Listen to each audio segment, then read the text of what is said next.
every good situation don't mean it's the right situation. I'd rather wait for right than good. Because you were in a good situation, but as soon as it went bad, it was gone. But as long as you were in the right situation with Andy Reid and Patrick Mahomes, man, you were making money. You weren't unemployed. Yeah. You were winning. And what more could you ask for that? But I hope you get a head coaching job. I pray that you do. But I just, with the way things going, it's kind of hard. And we will say the NFL has made strides because you're starting to see more black GMs. Yep. You're starting to see more black head coaches. Yep. All right, so that's a move in the right direction. But all in all, the facts still remain. How often do we get second chances? We don't get second chances very often, and one of the things that I've noticed is that when we do get chances, it's never the elite level job. No. It's the 0-10 team. It's the 0-5 team. It's the rebuild. It's the we gotta blow it all up. It's the well, we're gonna try to like save some money for a few years. So we got some people on our salary caps all messed up. It's always some type of hustle when we get that opportunity to get that job. And so like when you look at a guy like Wilt, who continues to get like the cut at the knees, right? You look at a guy like Bieniemy, who's never been respected for being a play caller, but everybody else that's come in his position with the Kansas City Chiefs gets credit for being play callers, right? You look at Tomlin, not really ever hiring as the offensive coordinator, somebody. I thought Bieniemy to Pittsburgh would have been fantastic. I thought it would have been a great move. You've got a run-oriented offense with a coordinator who's a run-oriented coordinator. Yeah. Right? So it seemed like a perfect match, but we don't get that. We don't. We get all of these new head coaches in places, right? But when you look at what they're taking over, how many of them do you look at and say that coach has a path to a Super Bowl? Like, name the black coach right now in charge of a team that you go, man, this thing is set up for them to win a Super Bowl. I don't think it ever happened in history. Not one. I don't think it ever happened in history because the only time I can think of is when Tony Dungy went to Indianapolis. I'll say that. That was the only time because he had Peyton Manning and an established offense, and all that they needed was somebody that was a little bit more locked in defensively to take them to the next level. Yep. I want to bring it down a level because you talked about Nick Saban. Yep. You talked about the head coach at Boston College that went to the NFL because he said he didn't want to have to recruit his own players. Yeah. Chip Kelly leaving UCLA to go be the offensive coordinator at Ohio State because he doesn't want to deal with recruiting. We see several coaches deciding, oh no, this college stuff is no longer for me. It's not. And that is because players are getting paid now. Yes. Right? We want to talk about it because one of the things that I've noticed is that the way players are getting paid has perverted the system of what name, image, and likeness was supposed to be. Yes. It's supposed to be endorsement. Yes. It's supposed to be endorsement based. Because of who I am and the attention that I attract, you give me money to produce something for you. Yeah. Right? That you can then get something off of. And what name, image, and likeness has become is, let's all pull our money together to pay this kid and this kid to come play for us. Yes. And that's not what name, image, and likeness is supposed to be. That is just services rendered for a check. And that really is the barter system. Because when we were coming up, you went and played football for a university for a 4-year education. Yeah. That was the bartering system. Yep. The name, image, and likeness came in play, going back to the O'Bannon brothers, UCLA, because the actual college came. Yeah. Right? And that's an endorsement. EA Sports, all that type. The school didn't have the college game. EA Sports had the game. PlayStation, Sega. So Like you said, it perverted a system that was put in place for you to get paid for your name, not for your service. Not for your service, but for your name. Yeah. And now what's happened, because we are in this NIL world now, right? What has happened is players are empowering themselves with no real understanding or information of what's going on without really understanding their value. You talked about it off there before we came on. You got running backs out here who's the second string. Mike Locksley talked about it. Yes. Mike Locksley, head coach at Maryland. Shout out to Mike Locksley.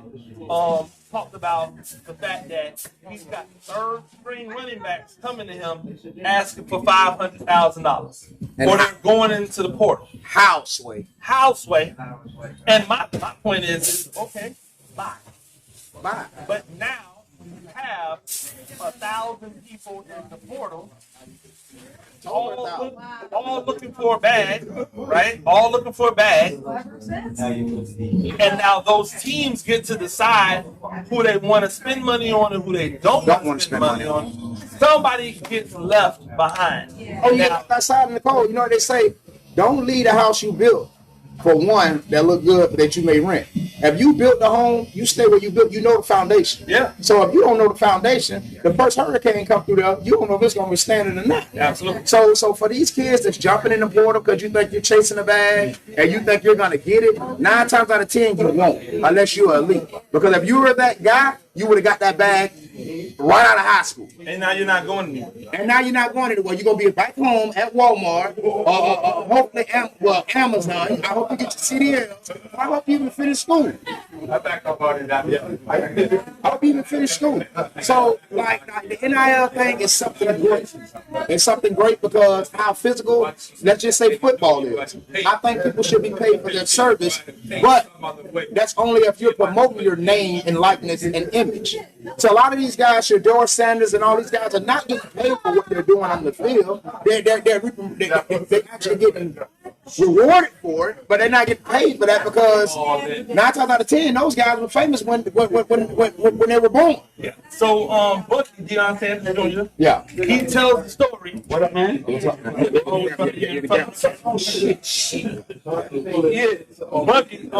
Deion Sanders Jr. Yeah. He went on record. Back when he was in college, he used to get paid to make appearances. Him and Sean Combs' son did at UCLA. They got paid to make appearances. They were the first people to take advantage of name, image, and likeness before it was legal. Yes. And the way in which they were able to do it is because Deion Sanders Jr. told them and said, "Hey, I was me before I got to college. Yes, I was Deion Sanders Jr. long before I showed up at SMU, so I should be able to make money off my name because I came in with this name. SMU did not build this name for me." Yeah. And it's the same thing with Shiloh. It's the same thing with Shador. Now your play on the field can raise your profile. It can raise your stock. But then it becomes, okay, well, what do you give in exchange? When you see the people who really make the NIL money, they're giving something in exchange. They're influence. They're influencing. Yeah. They're showing up at hospitals and they're taking pictures with babies and they're at events. They're at events. They're actually getting paid to do ads on Instagram, TikTok. So it's a whole bunch of stuff you got to understand that goes into this. So for all these parents that think their child's gonna be the next Shiloh or the next Mikey. Yep, Mikey Williams. You better go ahead and get a game plan right now, and it better start with morals, principles, and marketing. Yep. Because if you don't, you're not going to get what you think you're going to get. And not all social media posts are good social media posts. Sure not. Right. So I want to take it off this because I don't blame the kids. I don't blame the kids for not knowing what they don't know. I don't really even blame the parents for not knowing. I blame the people who put the system in place. Yeah. Because you allowed them to get paid off their name, image, and likeness, but you still refuse to pay them. You still refuse to pay them, and then you get name, image, and likeness, and all y'all want to try to put it underneath something where you can regulate it on your own. The schools should stay out of it. There should never be a collective. Stay out of There it. should never be a collective. There should never be a group of people with a pool of money that can decide who gets what. Right? That's not what this is built off of. That sounds like venture capitalism. Right? That's exactly what it is. That sounds like a venture capitalist. So for me, this isn't venture capitalism. You're not paying for a commodity that can appreciate and then you get money off of on the back end, except that's what they're doing. Because what we've seen now in the infancy of name, image, and likeness is these players are signing contracts that they don't fully understand, right? That they don't really get. And in the fine print, it's saying when you get to the league, we are entitled to 15% of everything you make in perpetuity. And so now, you, for your $50,000 a year that you've gotten from this collective, for your $100,000 a year, you're going to get to the NFL, and if you have a 10-year career where you make $100 million, you are going to pay them $15 million of that money before Uncle Sam ever takes half of your money. Exactly. Before your agent takes another 7% or 3% or 4%. Exactly. Before your lawyer takes another 2%. Before your ex-wife takes half of what you made. And you got to give these people, these leeches, these dirtbags, 15% for them to do what with? Go and pimp the next person? Want to pimp the next person? Man, listen, man. Like I say, it was a good thing put in place. Everybody liked it. Not that I liked it, but it was necessary. Because you have people saying that, I'm ending up with CTE and I played at this level, never made it to the pros. Yeah. But to play this game is a choice. Yeah. You can choose to do many things other than play football. So that's why I think everything should be included, because people think just because I played football, oh man, the NFL, even with the concussion thing, you could have walked away from the game like Robert Smith. So it's choices that we make. So when you enter this game, it's rules. Yeah, but catch me on this, right? Because I love name, image, and likeness. Yep. I don't like the implementation of the way they did it. Okay, Right? That's what I'm saying. Yeah. Yo, Yeah. you know Little Blaze? Yeah. Blaze should make money. Yeah. Blaze out here moving the needle. And he is. He's moving the needle. He His is. content gets thousands upon millions of hits. He goes viral. He should make money off that. He should be able to make money off that.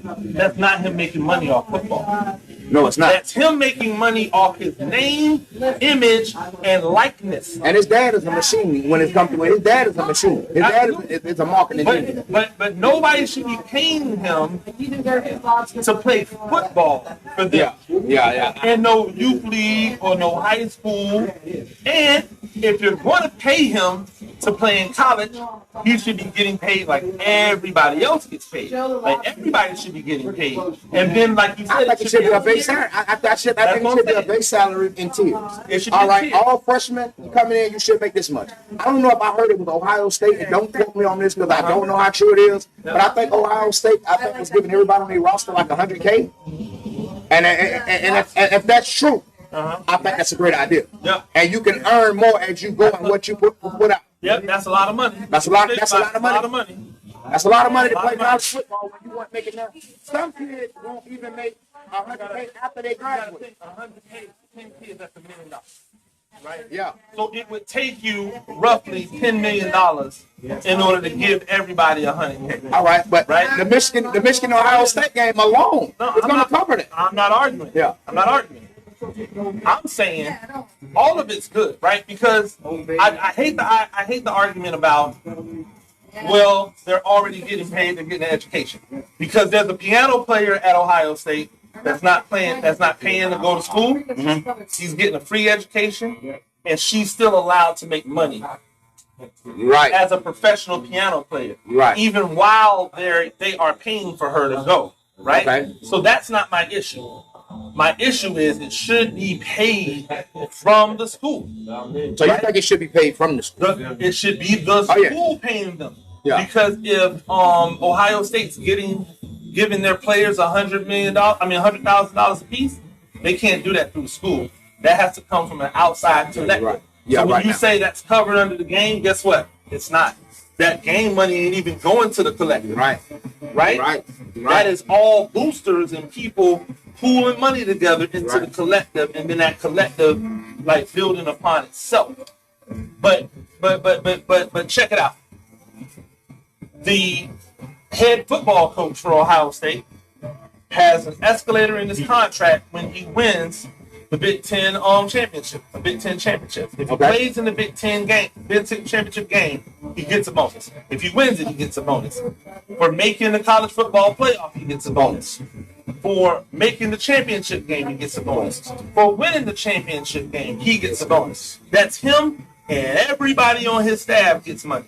Who doesn't get money? The kids. The people that got him there. Yeah, the people that got him. You're telling me that you're going to give Nick Saban a $2.5 million bonus for winning the national title, right? $2.5 million. Which is his. He ain't even got to pay his staff out of it. No, that's him. That's him. Him. We're not even talking about the bonus. Already the highest paid coaching in college, in all of college football, right? All of college history. So now, take that $2.5 million, bust it down to all the people playing. Everybody that's on that travel squad that goes to that championship game, bust it down. Yeah. Now, here's where your tiers come in at. If the school is paying, we say, hey, listen, you've got your scholarship, but we're going to give each one of our incoming freshmen $25K. Yeah. Right? We're going to give them $25K. And that should be the if you are on the 2D, right? If you're on the 2D, you get a 10,000 escalator. Okay. If you're a starter, you get a 20,000 escalator. Okay. Right? But what you're saying makes too much sense, and that's all the problem with, because it makes too much sense. So like even like you say, a freshman, sophomore, senior, etc. That it will be the only way they will get control of this system is if they do it that way. You gotta do it through the school. You gotta do it through the school. Because if you don't, right? These kids can jump, flip. Say if I was a millionaire, yep. and I'm a Florida State alumni, yep. And I got insight that this kid want to leave from Georgia, right? I'm not even a part of it, but it came to me through a recruiter, yep. And I go to this kid and say, man, go ahead, take each $500K and go to Florida State and just get back with me on the back. Mm-hmm. But at the school, when they sign these TV contracts, put that stipend in there for those kids to get paid. Because them contracts are how much? Yeah, but you don't even got to put it in there. They are making money. Like every time I hear about these schools that are losing money, I go, then where's all the money going? Because you're signing billion-dollar deals. Billion-dollar deals. Where's all the money going? Well, guess what? Maybe Kirby Smart can't fly the helicopter to every place and land it on the 50-yard line. Because that's a player you could have paid. Every time that helicopter lifts off and touches down, there's two players you could have paid money to, right? Because the Georgia budget is double of what any other budget in the country is. Yeah. Just for recruiting. Yeah. Like, that's just the recruiting. All right, I got one for you. So when you tell me this NIL, and I got you, when people tell me this NIL thing is a great thing, I'm like, where are we setting them up for success beyond college? I got some things. I got some ways that I think you could adjust this to make it work so that these young men and young women get money, but then they also provide themselves a security blanket for the start of their life. Right? Yeah. Good. Now, NIL is trickling down to high school. Okay. How you feel about that? Again, I love the opportunity for people to make money off who they are and what they can provide for somebody off the field. Off the field. I'm not paying you nothing. Not to play football. Not to play no football. Especially because this was not to play no football. My biggest problem with this thing, right? And this whole thing, and it's people need to go on like these guys that are. We're not making no money. Let's keep it a buck. Let's keep it a bean. High school sports lose money. Just for cutting the lights on. Because if it's not a big game, lose money. If it's not a big game, you probably have what 100 people there that night. The power stadium that costs $500. Hey, here's a little known thing. Football pays for every other sport. Yep. Yeah. So if you start saying we got to pay players, you're going to have to cut a lot of sports because there's not enough money to go around. They are operating sports in high school. A lot of sports in college operate at a deficit. Yes, they do. High school sports don't. Not only do they not make money, they lose money every single year. Every single year. That's why they Every recycle single year. uniforms. That's why you don't get new uniforms every year. It's every That's why five. you don't get. That's why you don't get new helmets and shoulder pads. Get reconditioned. They just get reconditioned and reconditioned longer than they really should get reconditioned Yeah. for, because you can't afford to just replace them every 2 years, 3 years like you really should. Right. Ain't no money out here in high school. What do I look like paying some kid My biggest thing is, $10,000 to play football when I don't make that? my biggest thing is, how are you going to play a kid on potential when you don't want to pay a teacher that's cool? When you don't want to pay a coach that's cool? You paying a kid on potential of what he may do, but it might do. But this teacher got a degree. This teacher been teaching for 10 years. And then this is what happens. This is what happens. Say he's one of those kids, right? That's going to let you know, now you know I make your salary in 2 weeks. Say he's one of those kids. You don't even make more money Money than than you what, you can't tell me nothing. You the coach. It's all right. And we know those kids exist. So even with that being said, right?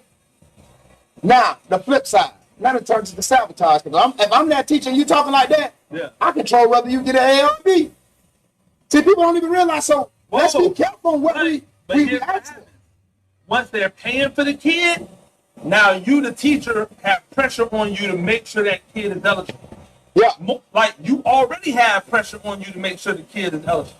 Because if the kid is struggling in class, the coaches can, hey, What can we do? the admission, the guidance counselor is coming to you going, hey, what can we do? The advisor, the principal might reach out to you. Yeah. If it's that serious, If it's that serious. now attach 20 racks to it. Attach 20. Now attach 20 racks to it. 20 racks to him. So even with that being said, this is going to end up, this is my opinion. I think within the next 10 years, high school sports will be ripped away from schools and it'll be club ball. Club ball. And the only way, and that's the only way it's going to be able to be right. Because these teachers will strike, They're going to ride out. especially in states where they can strike. I'm telling you what's happening. It's already happening now because we're seeing it more. These coaches are getting out the game. Yep. So, Why do you think it's so hard to find referees now? for one, they might get jumped on for making the wrong call. Referees are getting out the game because they said, yo, this $35 a game, this $65 a game, this $70 a game that I'm getting is not worth me being on Instagram getting my head kicked in by 5 kids and their parents because they didn't like that I caught the foul on the kid. And it's worse. And look, you know how hard it is to find a referee for a little league game? No, I'm telling you, it's across the board. Youth league, travel ball, high schools. It is hard to find enough referees because people don't want, like people just used to just referee in their pastime. Yeah. You would get football coaches that rep basketball. Yep. As hey, I'm gonna make a little bit of money a couple times a week. It's not worth it. It's not worth it. These guys are getting jumped on. Look at the guy in Sarasota that year. They beat him so bad to where I don't even know if he's even ref. No, he is ref. But he's repping with caution. And the day I gotta walk on eggshells to do my passion or something I like doing, I won't do it. And on top of that, when the referee beat your head in, you sue him. Yeah. You sue the referee then. But wait a minute, bro, you just tried to jump on me. I just defended myself. Oh, it'll look at them beating up them kids. It's a lose-lose situation. Man, well, let's talk about this. Okay. Oh man, let's talk about this. This happened in Tampa, Florida. Good friend of mine. I really got a lot of love for this guy because we had battles on the field and off the field. He actually even came into a call where I had a health situation, and he saved me. Denny Haywood. Okay, yeah. Over at Jesuit. Yeah. Right? When we was coming up, You know, like Denny, and shout out to Denny. Got a great piece of place. I wish I could remember it now. I'll shout it out. But if I remember, I'll shout it out. But Denny was a he was your linebacker. Yeah, he was a linebacker. And it was a play where the kid ran off the field. Yep. Denny hit him on the helmet. Man, what were you thinking about? Yep. Right? The kid did something. The Yeah. kid knew he was wrong. Knew he was The wrong. kid parents didn't have a problem with Not it. a problem. Guess what? That's old school coaching. He didn't knock his face mask off. Nope. He didn't take his helmet off and punch him in the face. Yep. Only thing he did was check it. Yep. And you know what social media said? Oh man, now it was bad look. No, it was a bad look. Bad It was a bad look. Yep. And it was a bad look both ways. Because the first thing it was, well, if that was a black coach, you already know what would have happened. Yep. And then the second look, why did he hit that kid like that? Not knowing the background with the kid, he's like the kid godfather. Exactly. If they seen half what I did to my own sons, man, come on, man, I wouldn't be coaching. I reached out and I reached out to Denny right after it happened. I said, hey man, keep your head. He said, yeah, I ain't worried about it. I know who you. And that's the thing is you gotta know who you are.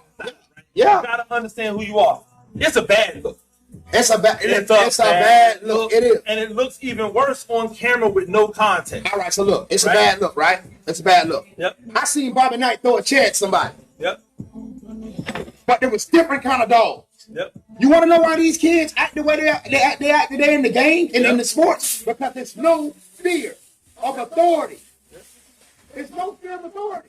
So as a coach, I gotta watch what I say to you because guess what? That's why I'm reserved now. That's why in certain age groups I won't coach because if you cross that line with me, you cross that line with me like you won't coach. That's why I had to go back down to 10-year-olds. Because guess what? I'm not gonna be your highlight film. You ain't gonna swing on me and I wake up like Cat Williams asking me if it's your I'm gonna drag you right down the camera. I'm not. Hey, you filming? You filming? Yeah.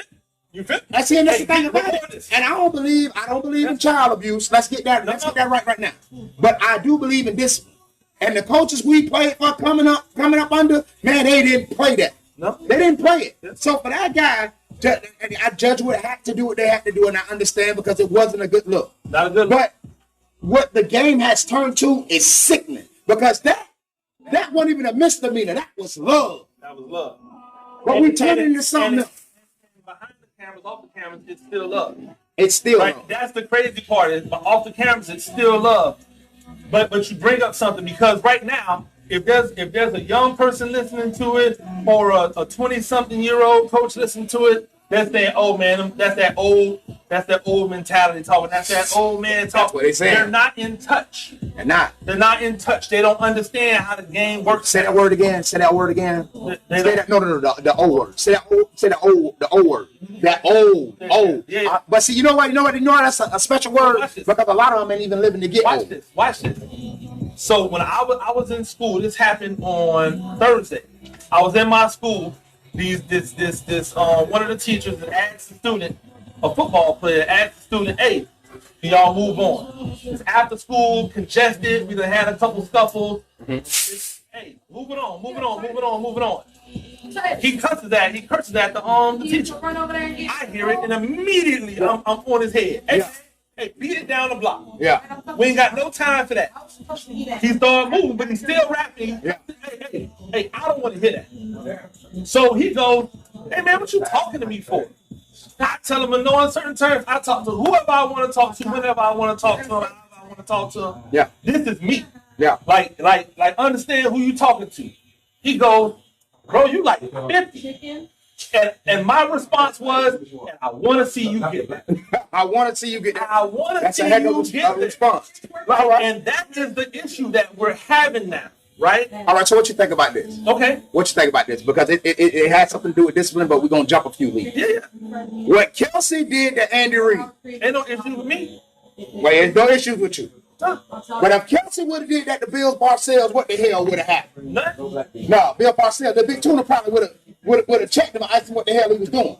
Bill Parcells would have turned around and did exactly what Andy Reid did. Because we don't see what Andy Reid says to him. You're right. You're right. And here's the thing. This is why I don't have an issue with it. Okay. We just talked about it. It's a bad look. Yeah. We don't know the relationship. We don't know the relationship. That's why. We don't know. So, all right. So y'all are telling me that this dude Travis Kelce came in as just a throwaway pick. Yeah. He wasn't expected to be nothing. You don't think that man looked at Andy Reid like a father figure? so listen to what this is my thing. You ain't never yelled at your pops before. This is my thing. Why that same compassion couldn't be taken into consideration with Denny Haywood? It did. That's why. They They both. killing Travis Kelce. I know. The difference is that they can't fire Travis Kelce. And listen, and That's the difference. this is the thing about it. And on top of that, right? On top of that, Okay.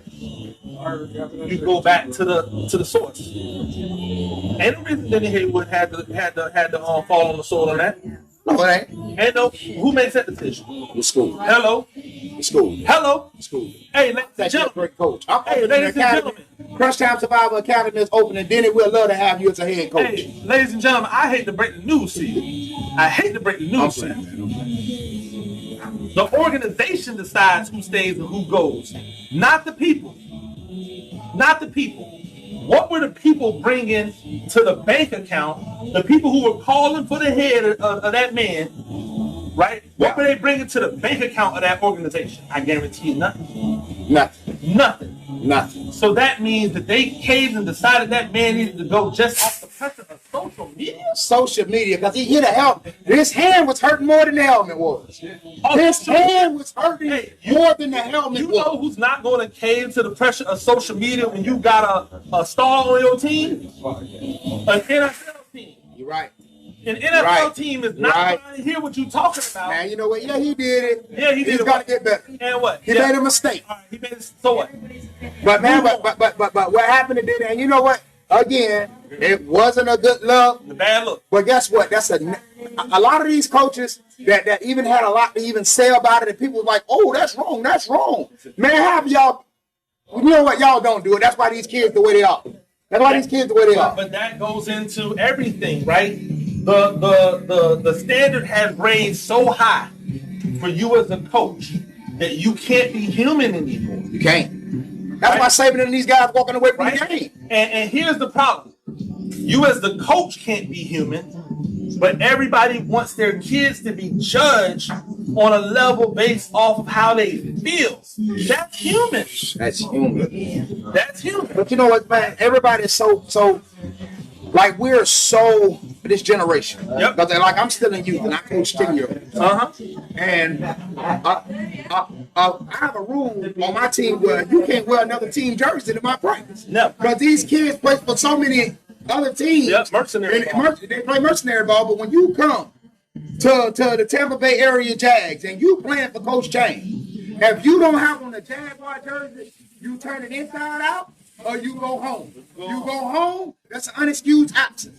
2 unexcused absences, you don't play. You ain't playing. So it's like just the moral code. Yeah. Just the moral code, the principle code, the respect, the honor, and the integrity of the game is lost because we want our kids to wake up and be Brady. Wake up and be Mahomes. We don't want them to work for it. This is the whole microwave generation. Nobody's working for it anymore, and it's to the point now where you're getting people like I hear one of the biggest issues that I have because 7-on-7 coaches think that I don't like respect 7-on-7. I said it's not that I don't respect 7-on-7. Quite honestly, I just don't respect y'all. Right? We can keep it a bean. We can talk freely. I don't respect any man that tells me that their product is better than the paddock. Better than the product that they actually have to play at the next level. Yeah, I don't believe There's that. no 7-on-7 college for men. 7-on-7 was a fad back when Dion came. I want to say 2015, Always been 2016. But I'm saying 7-on-7 is a part of practice. Yeah, that's a part of football practice. It's a football. My biggest problem is when you get these 7-on-7 coaches to attach themselves to these kids, and now they going on college visits. Now they're that coach. Notice I said it ain't got nothing to do with the 7-on-7. It's got something to do with you. You know how many kids I coached that went to the next level? You know how many kids I coached that played in the league? And you asked them, if I ever asked them for a quarter for me, I asked them for a quarter for a team I was coaching, never for me. Hey, how about this, right? And here's one of my issues with the 7-on-7 coaches and with some of the trainers, right? Yeah. You put a 7-on-7 team together. You hold tryouts. Yeah. You take the best of the best. You don't take guys and then build them up, or you take the best of the best. They play for you. They win a championship, and now all of a sudden they're your product. With this NIL on this way, you think these high school coaches gonna let these guys play for these private 7-on-7 clubs? But that's what I'm saying. They're now. Oh, look at our 7-on-7 alumni, bro. You didn't teach them nothing. Y'all just go play games on the weekend. Here's what I will say. Now, the one thing I do like about 7-on-7, it's a few things I like about it. There's a lot of things because it's an avenue to keep these kids active, especially if they just chose football to play as a sport. Yep. I know a lot of good guys that are part of 7-on-7, and I think that they really mean well. And it's a competitive edge. And we ain't talking about you. And we're not talking about you. We ain't talking about We're talking about the guys that's attaching these guys, attaching themselves to the hip of these so-called 5-star athletes. Yep. And they're riding the wave. But they're supposed to be these coaches, these great 7-on-7 coaches. Man, don't get it twisted. Like I know I have friends that coach in 7-on-7. I'm talking about brothers. Yes. That I admire what they do. But it's the vermin, it's the snakes that is in your zoo that I have a problem with. And it's way too many of them. If these were isolated incidents, then we wouldn't be talking. But these are not isolated incidents. It's an abundance. Yeah. You got people saying, oh, well, this don't even matter in recruiting no more. They getting recruited off 7-on-7. And I said, no, they're not getting recruited off 7-on-7. Let me fill y'all in on what's happening. These college coaches are going, where can I get the most bang for my buck in my budget for traveling? Yes. If I go to the high school, I may only get 1 or 2 guys that I like. Yeah. But if I go to the 7-on-7 tournament, I can see I'm going to see the abundance of them. Because what made. Like if I have a 7-on-7 team, and I got the best wide receiver off your team, his team, her team, right? And they're all on one. I can go and now see that if I'm a college coach, I can go see my 7-on-7 team instead of going to each one of high school. I have now condensed what I have to do, and I'm working smarter, not harder. It's not because they're playing 7-on-7. It's because that's where the abundance of the talent is. You know what I got same way in basketball. I got to give it. The same way that in basketball, you got the travel league where they get to see all the talent in one place. So why do I ever got to come to your high school? You don't have to. You don't have to. My biggest problem with you 7-on-7 coaches as well is that how can you let a kid play that's ineligible? Never understood that. How are you helping him? That. How can you let a kid play that's ineligible, that don't have the GPA requirements to play for his high school team? Better yet, how is that kid enough? Exactly. In today's, and I'm speaking as a school teacher, in today's educational climate, for a student to be ineligible means that they don't even care. They don't even care. Especially the ones that was ineligible during the COVID period. Oh my gosh, if you was ineligible during COVID, the kid don't need their ass whooped. Their parents do.